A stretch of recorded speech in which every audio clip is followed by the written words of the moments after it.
Assalamualaikum dan selamat sejahtera. Nama saya Siti Nur Najwa binti Rusli, nombor metrik 269503. Saya akan mulakan pembentangan ini dengan pengenalan. Sebelum kedatangan Islam, kedudukan wanita dianggap paling rendah dalam masyarakat pada ketika itu. Bahkan mereka tidak diberikan sebarang keistimewaan atau hak yang sepatutnya dimiliki. Golongan wanita pada masa itu dianggap memalukan masyarakat dan membawa aib kepada keluarga. Situasi ini dapat dilihat pada zaman jahiliah di mana wanita dianggap sebagai barang dagangan yang boleh dijual beli dan dijadikan pemuas nafsu oleh golongan lelaki. Agama Islam yang muncul telah berjaya mengangkat status dan martabat wanita ke peringkat yang lebih tinggi serta memberi pengiktirafan yang tiada tandingannya dengan golongan lelaki. Agama Islam juga telah menghapuskan pandangan serong terhadap darjat wanita yang menjadikan mereka sebagai barang dagangan dan juga barang permainan pada zaman jahiliah. Seterusnya saya akan serahkan pembentangan ini kepada ahli kumpulan yang lain. Assalamualaikum. Nama saya Nur Alia Damia binti Nur Hisham, nombor metrik 269638. Jadi, tokoh dan kepakaran wanita dan agama yang pertama adalah Ratu Balqis. Ratu Balqis merupakan anak perempuan Raja Shahril yang memimpin kerajaan Yaman pada ketika itu. Ratu Balqis adalah berketurunan jin, iaitu Raja Shahril tidak ingin mengahwini wanita daripada keturunan manusia, jadi beliau mengahwini wanita yang berketurunan jin bernama Raihanah binti Sakan, iaitu emak kepada Ratu Balqis. Jadi Ratu Balqis ni merupakan seorang ratu yang memerintah kerajaan Sabak pada ketika itu. Jadi iktibar yang kita boleh ambil daripada Ratu Balqis adalah beliau adalah pemimpin perempuan yang ideal. Seterusnya, beliau juga adalah pemimpin yang demokratik ketika membuat keputusan. Ratu Balqis ni sering bertanya pendapat kepada parlimen-parlimen beliau sebelum beliau membuat keputusan sendiri. Seterusnya, Ratu Balqis merupakan seorang pemimpin yang bijak. Ini kerana pada waktu itu Raja Solomon yang tidak berpuas hati lalu ingin menyerang negara Sabak yang dimemerintah oleh Ratu Balqis tersebut. Jadi parlimen Sabak tersebut menyuruh Ratu Balqis berperang, tetapi Ratu Balqis enggan kerana beliau ni tidak mahu mengorbankan rakyat dan tenteranya pada saat itu. Jadi beliau mengatur strategi dengan menghantar buah tangan kepada Raja Solomon dan berhasil memujuk Raja Solomon pada ketika itu. Seterusnya, tokoh dan kepakaran wanita dan agama adalah Asiah. Beliau bernama Asiah binti Muzahim, merupakan isteri kepada Fir'aun serta ibu angkat kepada Nabi Musa. Jadi ujian yang diterima oleh Asiah adalah beliau telah dipaksa kahwin oleh keluarganya untuk berkahwin dengan Fir'aun. Jadi Asiah ni telah menerima takdir bahawa dia telah menjadi isteri Fir'aun. Biarpun kecintaan dan kepatuhan kepada suami itu lebih penting, tetapi di hatinya beliau jauh lebih memandang tempat di sisi tingginya di sisi Allah yang lebih maha agung. Jadi ketaatan yang keimanan yang mutlak dalam diri Asiah kepada Allah menunjukkan bahawa Asiah ni telah merelakan dirinya diseksa oleh Fir'aun. Seterusnya, saya akan membentangkan mengenai tokoh yang ketiga, iaitu Siti Maryam. Sedikit latar belakang mengenai Siti Maryam binti Imran ini. Beliau diberi gelaran sebagai Maryam Al-Uzara, iaitu Maryam yang suci. Kedua ibu bapa Maryam ialah Hana binti Fakuda dan juga Ali Imran bin Masan. Mereka ni merupakan sebuah keluarga yang sangat dihormati oleh masyarakat pada zaman tersebut. Namun Maryam ini telah lahir selepas bapanya meninggal dunia dan tinggal di Baitul Maqdis atas nazar ibunya, di mana Hana telah bernazar untuk menyerahkan zuriatnya beribadah dan melakukan kebaikan atas nama Allah Subhanahu Wa Taala di Baitul Maqdis. Dan Maryam ini telah tinggal di Baitul Maqdis dijaga oleh bapa saudaranya, iaitu Nabi Zakaria. Kisah Maryam ini sangat terkenal, di mana Maryam merupakan ibu yang telah melahirkan Nabi Isa alaihi salam.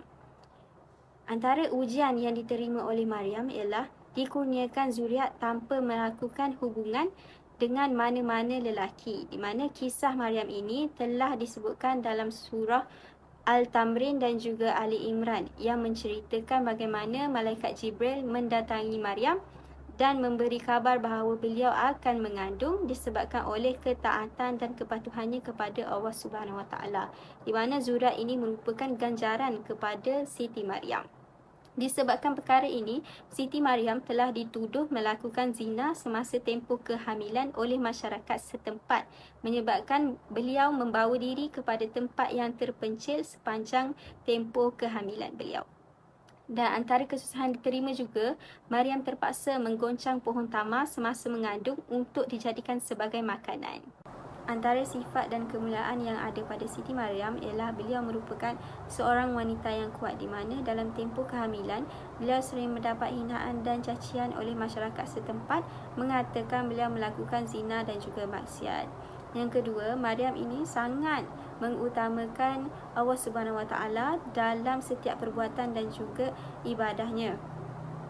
Maryam juga seorang yang sangat menjaga kehormatan diri, di mana dapat dilihat Maryam ini tidak berinteraksi dengan mana-mana lelaki kecuali dengan bapa saudaranya sahaja. Disebabkan ketaatan Siti Maryam kepada Allah Subhanahu Wa Taala, beliau diberikan karomah, iaitu ada satu peristiwa diturunkan makanan yang sangat sukar dicari dari langit untuk Siti Maryam. Siti Maryam ini juga sangat istimewa, di mana namanya telah disebut sebanyak 30 kali dalam surah Al-Imran dan juga Al-Tamrin, dan juga terdapat juga surah yang dinamakan atas nama Siti Maryam. Antara pengajaran yang dapat diterima mengenai kisah Siti Maryam ini adalah kita mestilah sentiasa tabah dan kuat dalam menghadapi setiap ujian yang diterima, dan juga sentiasa bersangka baik atas perkara yang telah berlaku ke atas diri kita. Dan yang terakhir, kita mestilah menyayangi diri dengan cara menjaga kehormatan diri. Tokoh yang keempat ialah mengenai seorang wanita yang bernama Sumayyah, iaitu syahidah pertama dalam Islam. Latar belakang mengenai Sumayyah binti Hayat, beliau merupakan seorang hamba yang dimiliki oleh Abu Huzaifah, iaitu ketua suku Bani Makhzum di Mekah. Beliau telah dikahwinkan dengan seorang perantau daripada Yaman yang bernama Yasir bin Amir. Sumayyah telah diberi kemerdekaan oleh tuannya selepas berkahwin, dan mereka berdua telah dikurniakan dengan seorang anak lelaki yang diberi nama Ammar bin Yasir. Keislaman mereka ni bermula apabila Ammar yang telah menginjak dewasa bertemu dengan Nabi Muhammad dan memeluk agama Islam sebelum mengajak kedua ibu bapa mereka. Apabila Bani Makhzum telah mengetahui bahawa keluarga ini memeluk Islam, mereka telah diseksa sehingga wafat, dan Sumayyah merupakan wanita pertama dari umat Nabi Muhammad yang syahid dalam mempertahankan keimanan dan agamanya. Sifat dan kemuliaan yang dapat dilihat dalam diri Sumayyah ialah beliau mempunyai sifat sabar yang tinggi, terutama dalam menghadapi pelbagai seksaan yang diberikan oleh Bani Makhzum kepada keluarga mereka kerana telah memeluk agama Islam. Sumayyah juga mempunyai akidah dan ilmu agama yang tinggi serta lantang dalam memperjuangkan hak, terutamanya memperjuangkan hak individu dalam memeluk mana-mana agama yang mereka mahukan. Dan juga kemuliaan keluarga Sumayyah ini, mereka telah dijanjikan syurga. Di sini terdapat beberapa seksaan yang diterima oleh keluarga Sumayyah. Di antaranya ialah mereka telah dijemur di padang pasir yang panas terik dan dipakaikan dengan pakaian yang tebal. Kepala mereka juga turut dibenamkan ke dalam air berkali-kali untuk melemaskan mereka. Peristiwa yang menyebabkan Sumayyah wafat adalah disebabkan oleh ditikam dengan lembing oleh Abu Jahal. Setiap seksaan yang dilakukan ke atas keluarga ini adalah bertujuan untuk mereka keluar daripada agama Islam, namun mereka tetap memegang kepada kebenaran Islam sehingga wafat. Iktibar yang boleh diambil dalam kisah Sumayyah ini, kita mestilah lantang menegakkan kebenaran seperti lantangnya suara Sumayyah berdebat dengan Abu Jahal dalam menegakkan kebenaran Islam. Kita juga mestilah memelihara iman dengan baik supaya tidak terpesong dengan perkara yang negatif dan tidak berasas. Kita juga mestilah menganggap apa yang terjadi pasti ada hikmahnya, seperti Sumayyah tetap menganggap setiap ujian dan seksaan yang diterima pasti ada hikmah pada akhirnya. Sifat sabar juga akan membawa kepada kebaikan, seperti sabarnya Sumayyah dan keluarga dalam menghadapi setiap seksaan kerana menganggap mereka akan menerima syurga pada akhirnya kerana tetap berpegang teguh kepada agama Islam. Okay, Assalamualaikum. Saya Nunis Surati binti Azman. Saya ingin membatangkan tokoh tambahan yang dikenali sebagai Khawlah binti Al-Azwa. Beliau dikenali sebagai wanita si bidadari besi yang mempunyai sikap keberanian yang sangat tinggi. Khawlah dilahir di Arabian Peninsula dan meninggal dunia pada 639 Masihi. Beliau adalah seorang pahlawan Muslim dalam perkhidmatan Khalifah Ar-Rashidin. Beliau berjuang bersama abangnya yang bernama Dira Al-Azwa. Dia telah digambarkan sebagai salah seorang askar wanita terhebat dalam sejarah. Beliau merupakan sahabat Nabi Muhammad SAW dan Khawlah juga dilahirkan pada abad ke-7 sebagai anak perempuan Malik atau Tariq bin Aus. Seterusnya adalah kisah atau kepakaran tokoh ini adalah Khawlah merupakan seorang wanita yang hidup zaman Nabi yang memiliki jiwa fizikal yang kuat. Susuk tubuh Khawlah tinggi lampai dan tegak yang sesuai sebagai seorang pahlawan yang kuat. Sikap seorang pahlawan yang wujud dalam diri Khawlah adalah wujud sejak kecil lagi dengan sikap dia yang suka bermain pedang dan tombak. Ilmu peperangan yang dia miliki adalah diwarisi oleh ayahnya dan Khawlah ni memanfaatkan ilmu tersebut untuk berperang menentang musuh bersama Nabi Muhammad SAW. Walaupun Khawlah hanya seorang wanita, namun kehadirannya memang patut ditakuti oleh musuh kerana kemahiran dan kebijaksanaan ia ketika bermain senjata dalam pertempuran adalah setanding dengan pahlawan lelaki. Namun dengan keberanian Khawlah, ia telah diizinkan oleh Rasulullah agar ia ikut berperang bersama angkatan tentera Islam yang lain. Okey, seterusnya sifat yang boleh diteladani daripada tokoh ini adalah yang pertama sekali perasaan kasih sayang dan tanggungjawab. Yang mana sebagai contohnya perasaan tersebut mengalir dalam hati Khawlah untuk dia turut serta dalam operasi tentera muslimin untuk menyelamatkan saudaranya. Seterusnya sifat yang kedua adalah kepimpinan dan kehebatan jiwa dan fizikal Khawlah jelas kelihatan ketika berlakunya peperangan dan beliau sangat berani untuk memegang pedang untuk berperang bersama dengan saudara yang lain. Beliau memanfaatkan kemahiran dirinya untuk bantu orang lain dengan menggunakan kebijaksanaan dirinya untuk merancang strategi.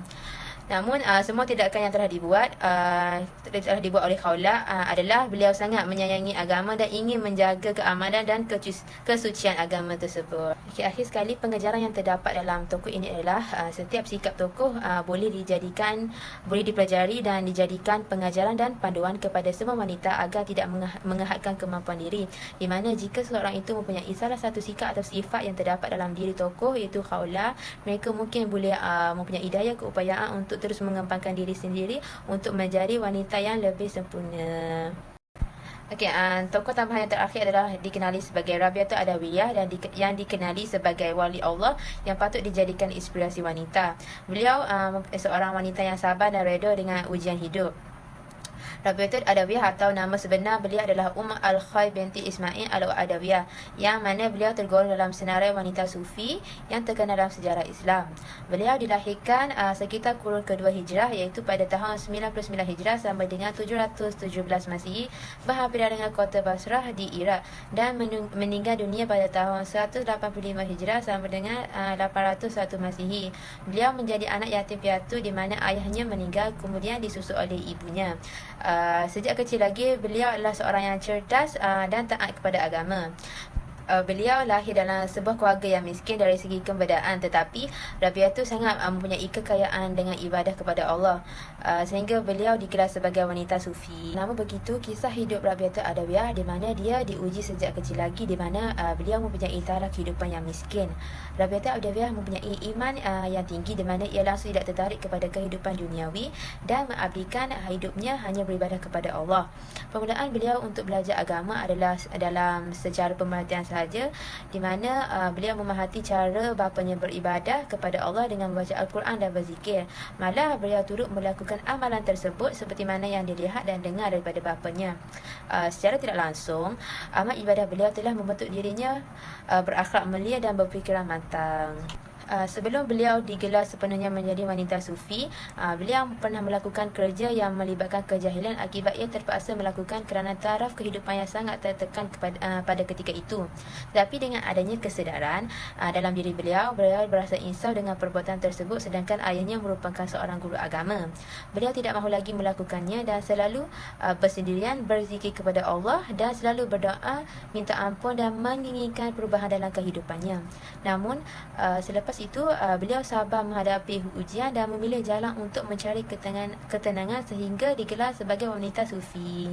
Seterusnya, sifat atau sikap yang boleh diteladani daripada tokoh ini adalah yang pertama sekali berkaitan dengan kisah cinta, di mana ia bukan cinta terhadap kaum lelaki atau dunia, tetapi ia melibatkan cinta kepada agama dan Allah Subhanahu Wa Taala.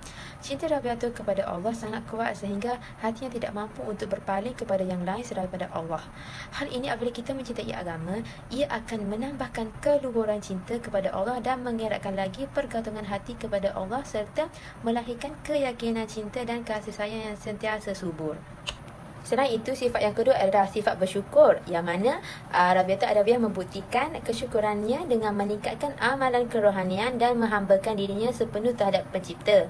Dalam kehidupan setiap orang perlu bersyukur dengan terhadap sesuatu yang ada dalam diri kita, serta tidak perlu untuk mengejar sesuatu melebihi kemampuan diri yang akan mendatangkan kesan pada diri kita sendiri. Akhir sekali, pengajaran yang terdapat dalam tokoh ini adalah kaum wanita boleh mencontohi sikapnya untuk dijadikan panduan hidup serta perbaiki akhlak masing-masing dalam menjalani ujian hidup. Seorang yang mampu mengubah diri untuk kembali taat kepada perintah Allah, ia akan mampu mencapai tahap kesempurnaan hidup tanpa memikirkan soal dunia. Terutamanya wanita pada zaman sekarang banyak terpesong dengan kehidupan dunia tanpa memikirkan kebenaran kehidupan. Jika seseorang itu mampu mencontohi sikap tokoh wanita Islam ini, iaitu Rabi'ah Adawiyah yang digelar sebagai wali Allah atau wanita sufi, ia akan memahami konsep kehidupan dengan mempunyai tahap kesabaran, keredoan dan kesedaran yang tinggi untuk menempuh segala ujian. Namun, kesemua tokoh wanita ini adalah berkaitan dengan wanita dan agama. Jika wanita menjadikan agama sebagai pegangan hidup, maka perjalanan kehidupan mereka akan sangat sempurna dan tenang. Seterusnya, saya akan bentangkan 3.0 bagaimana agama mendorong dan meninggikan kedudukan wanita. Sebelum kedatangan Islam, kebanyakan masyarakat tidak menghargai kedudukan dan diri wanita, terutamanya masyarakat yang berada di dalam atau di luar kawasan Arab. Hal ini demikian kerana mereka beranggapan bahawa wanita merupakan seorang yang lemah dari berbagai aspek seperti jenis penyakit atau musibah bagi kehidupan manusia. Mereka turut beranggapan bahawa wanita ini sebagai makhluk yang rendah yang berkelakuan seperti kebudak-budakan dan tidak berharga dan hanya untuk dijadikan sebagai alat untuk memuaskan nafsu lelaki sahaja. Sejak kedatangan Islam, hak kebebasan wanita telah bermula berdasarkan daripada wahyu yang diturunkan oleh Allah kepada Nabi Muhammad SAW. Hal ini merujuk kepada hak-hak dan kebebasan wanita yang terdapat di dalam Al-Quran dan Hadis. Islam telah mengangkat kedudukan wanita di mana tanggungjawab mereka sama dengan lelaki, iaitu untuk beribadah dan menyembah Allah. Sebagai contoh, mereka mempunyai tanggungjawab yang sama untuk menyempurnakan di hadapan Allah yang berkaitan dengan ibadah, khususnya seperti solat, puasa, zakat, haji dan lain-lain. Yang kedua, Islam juga membenarkan seseorang wanita itu mendapat hak sivil serta jaminan terhadap kebebasan memilih, hak kebebasan bersuara, kebebasan berpendapat dan lain-lain. Hal ini demikian kerana mereka boleh memberi pandangan serta menyumbang idea atau pendapat yang bernas, terutamanya perkara yang berkaitan dengan hal ehwal wanita secara langsung atau tidak langsung. Seterusnya, lelaki dan perempuan mempunyai kewajipan ke atas umat Islam untuk menuntut ilmu yang berkaitan dengan Al-Quran dan Hadis serta ilmu agama dan sosial yang lain. Hal ini demikian kerana sekiranya mereka mempunyai ilmu pengetahuan yang meluas, terutamanya mengenai agama Islam, mereka boleh menggerakkan dakwah sekiranya mereka mempunyai bakat yang tersendiri. Selain itu, Islam juga membenarkan wanita untuk bekerja sekiranya sesuatu pekerjaan itu boleh membawa kebaikan kepada agama, masyarakat dan juga negara. Akhir sekali, Islam mengangkat kedudukan wanita dengan membenarkan mereka untuk menjalankan tugas mendidik, manakala lelaki pula bertanggungjawab untuk menjadi seorang ketua yang menjaga keselamatan ahli keluarga kerana diberi kepercayaan kepada mereka. Allah mencipta manusia itu berbeza antara lelaki dan wanita dengan tugasan yang unik, pergerakan dan skill yang berbeza. Hal ini demikian, wanita mempunyai hak untuk mendapat bantuan kewangan sekiranya melaksanakan tugas mereka dengan lebih berkesan. Wanita juga berhak untuk bekerja atau mencari rezeki serta menguruskan perniagaan mereka dan tiada siapa dapat meminta hasil pendapatan atau keuntungan perniagaannya. Baiklah, seterusnya 4.0 etika wanita dalam Islam sebagai pemimpin. Pertama, etika wanita dalam Islam sebagai pemimpin adalah sifat amanah dan jujur. Sifat-sifat ini akan memberi impak yang positif untuk merealisasikan kepimpinan etika. Hal ini demikian kerana sifat amanah dan jujur ini terdapat dalam diri Rasulullah.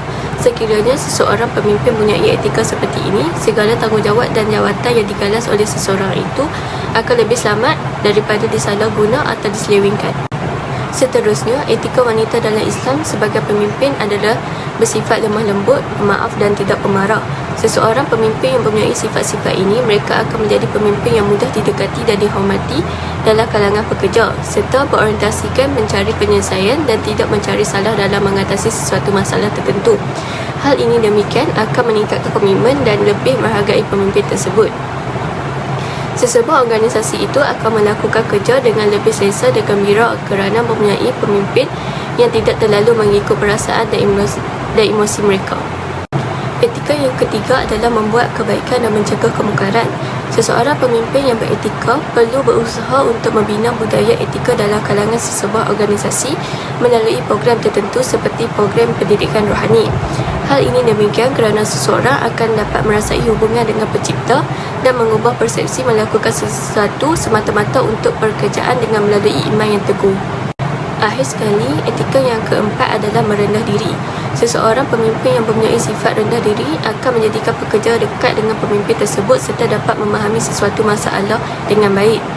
Hal ini demikian kerana pekerja akan mudah didekati dengan pemimpin yang tidak sombong dan angkuh hanya disebabkan oleh berbeza jawatan. Sebagai kesimpulannya, sejarah Islam telah membuktikan bahawa golongan wanita juga mampu berdiri sama tegak, duduk sama tinggi dengan golongan lelaki. Hal ini dapat dibuktikan dengan kemunculan tokoh-tokoh wanita dalam sejarah Islam yang bukan calang-calang orangnya. Pada masa kini dapat dilihat golongan wanita telah diberikan peluang untuk turut serta melibatkan diri dalam pelbagai bidang seperti politik, sosial dan ekonomi selain tugas menguruskan keluarga dan rumah tangga.